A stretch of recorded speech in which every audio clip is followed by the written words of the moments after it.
time is up. It's time for them to come back and participate in democracy. If you want to participate in democracy, you got to be in the arena, and the arena is right here in Madison, Wisconsin. That is the governor of Wisconsin, Scott Walker, asking, imploring, hoping that the 14 delinquent Democratic senators will return home. And to that end, Stephen A. Portnoy, ABC correspondent extraordinaire, standing in the tallest building in Madison with a pair of binoculars. Any sightings of Democrats yet, Stephen? Not that I can see. Land ho, Democrats. Yeah. So the odds are they're not coming back today, right? No, and one of them joked yesterday, as long as he's got clean underwear, he'll stay out of the state. It's not clear whether they are in Chicago or Rockford or scattered all around the state of Illinois. The bottom line is they're not here in Madison. And unless they're here, they've deprived the Republicans of the required 3/5 quorum they need, not to, look, the Democrats don't need to vote. They just need to be there in order for business to be conducted. And they're not here, and that's why this thing remains at an impasse. The governor yesterday, you just played that bite, Scott Walker saying it's time for them to come home. He's rejecting compromises. One is that the union leaders have offered to make concessions when it comes to pension and health care. Scott Walker says it's not about today and these particular concessions right now, but it's about all the future dealings with the unions in all of the states, localities, municipalities going forward. And the other thing is he's rejected a possible compromise to sunset after 2 years the restrictions on collective bargaining rights. He calls that a non-starter.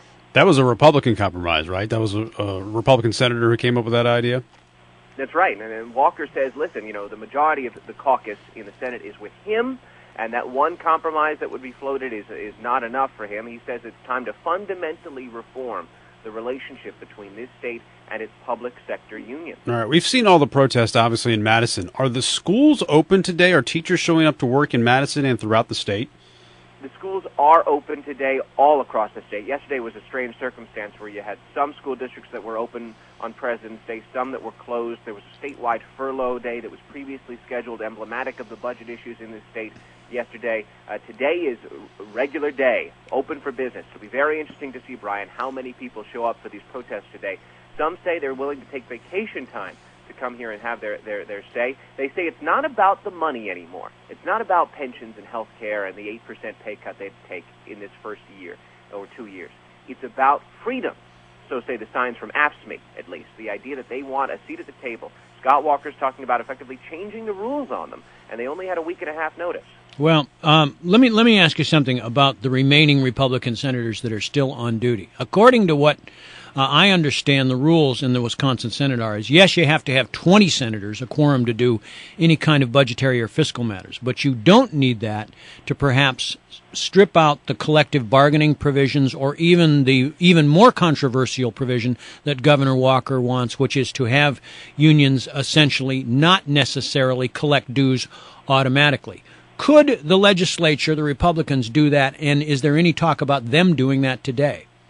Fred, there has been some discussion about pulling out some of these more controversial measures as standalone bills, but there's an open question as to whether or not they would be constituted or considered fiscal bills. The clerk's office would make that determination, and I think at this point the majority leader in the Senate is not quite clear he wants to make that move.